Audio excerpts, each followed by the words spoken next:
Então, depois meu pai trabalhou de peixeiro, as coisas que ele conseguia um dinheirinho, ele falou: olha, eu vou fazer uma quitanda aqui. Aí ele contratou, porque como eu não tinha meu carro ainda, não tinha garagem, ninguém tinha carro, era só um muro, um,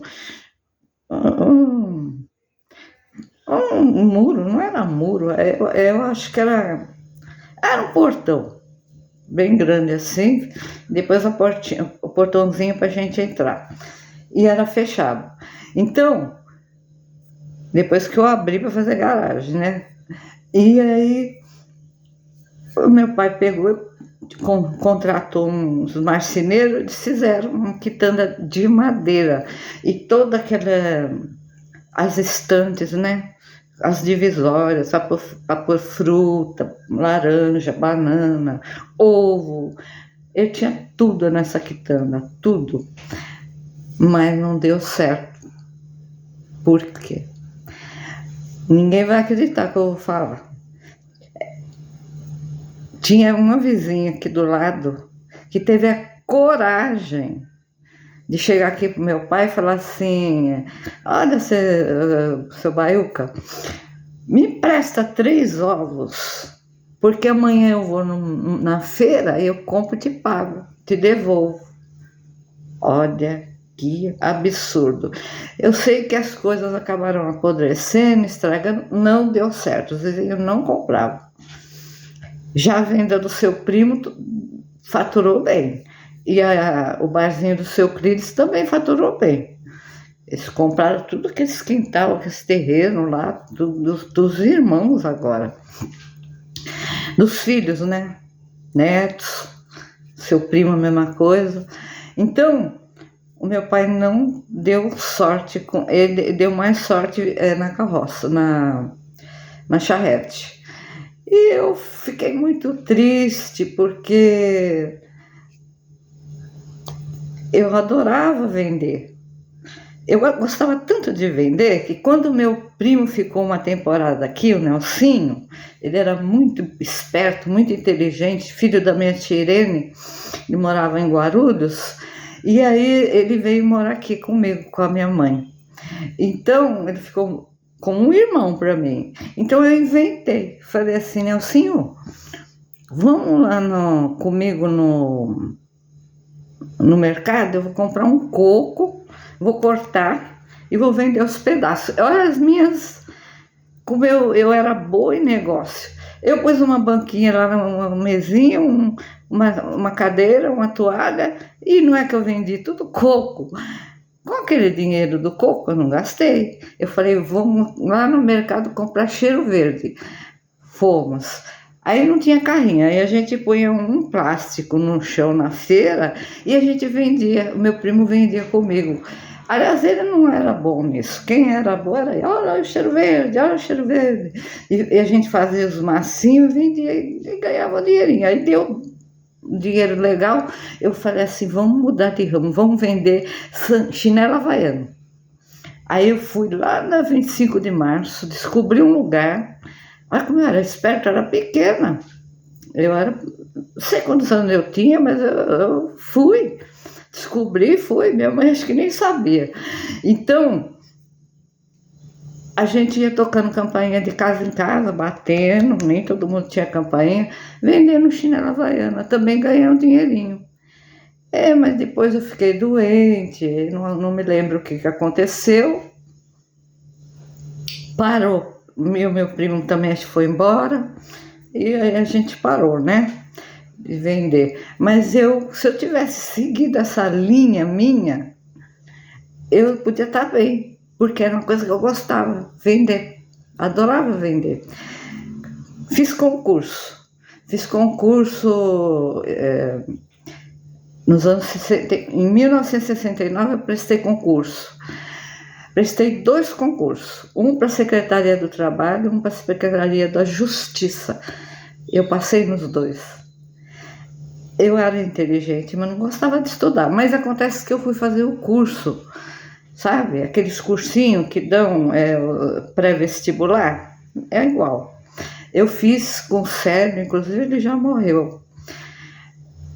Aí a Verinha, todo mundo que fez o concurso. E teve uma outra amiga que era amiga comigo, que eu trabalhei no Brinquedos Estrelas antes, por isso que eu fiquei sabendo do concurso, porque a minha amiga, a Loira, a gente chamava ela de Loira, ela falou, olha, vai ter um concurso, você quer fazer? Eu falei, eu vou fazer, e ela também foi. Então a gente vai fazer o curso na casa do Célio, pagava, claro, e depois a gente vai fazer o concurso. Ela não passou. Ela que me indicou o concurso, ela não passou no concurso. Mas eu vou dizer por que eu passei no concurso. O segredo que eu aprendi com o Célio. Se eu não tivesse feito esse curso, eu não teria passado. Ele falou assim, olha, porque era curso para datilógrafa, auxiliar administrativo.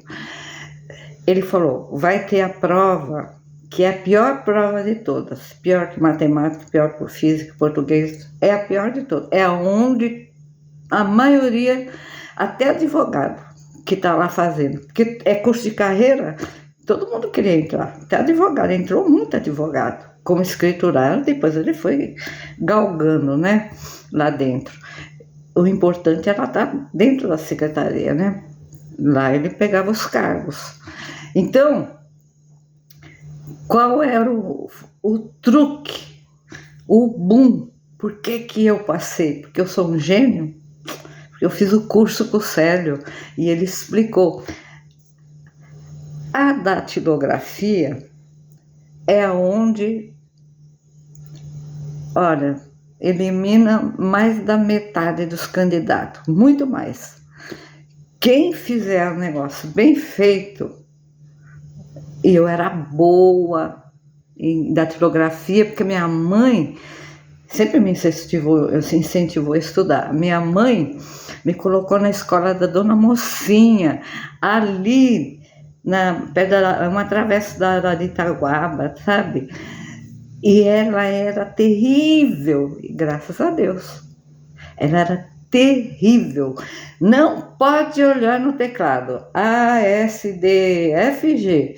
E faz, e se não fizesse certo, tinha que ficar lá até a hora que fizesse certo. Aí eu falei, mãe, mas essa Dona Mocinha é horrorosa. Vai com ela. E foi o que me salvou a vida, foi a Dona Mocinha, hein?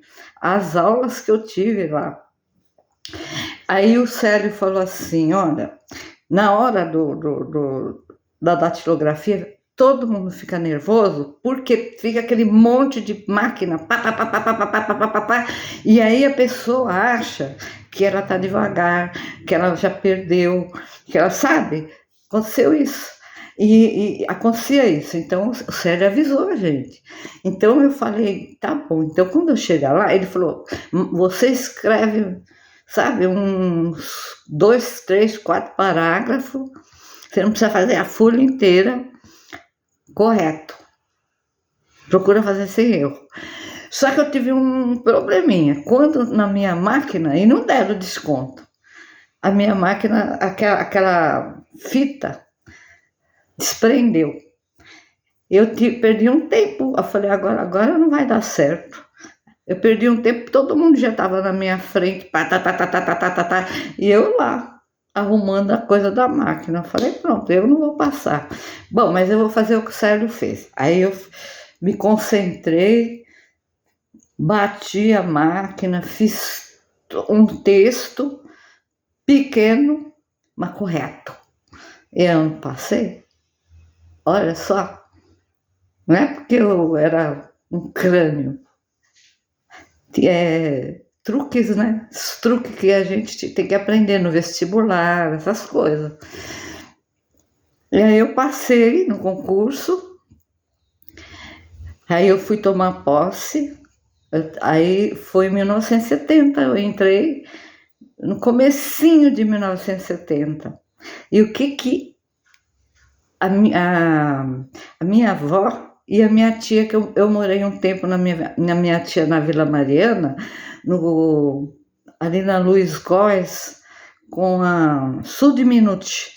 Luiz Góes com a Vergueiro. A rua dela chamava Sudminute.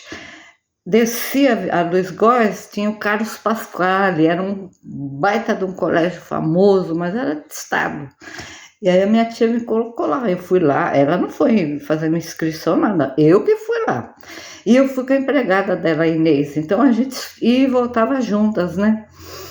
E aí a minha tia me admirava muito, ela falava assim, olha, da família Saboia, desses aí que eu conheço, né? Não aqueles grandão lá estudados. Ah, esse povo é tudo preguiçoso para estudar. Você me encantou. E a minha tia era brava, seca, dura, sabe? Você é inteligente, você é estudiosa, pode ficar morando aqui na minha casa quanto tempo que você quiser. Não precisa pagar nada. A minha tia estava bem, ela tinha casa. Ela casou com meu tio Mário, um daqueles saboias lá, pobre. Se deu bem na vida. Ele estudou e também foi trabalhar em repartição pública, ganhava bem, minha tia também ganhava bem, os dois ganhavam bem, compraram essa casa lá na Vila Mariana, que era um espetáculo de casa, espetáculo, um show. Casa, sobrado.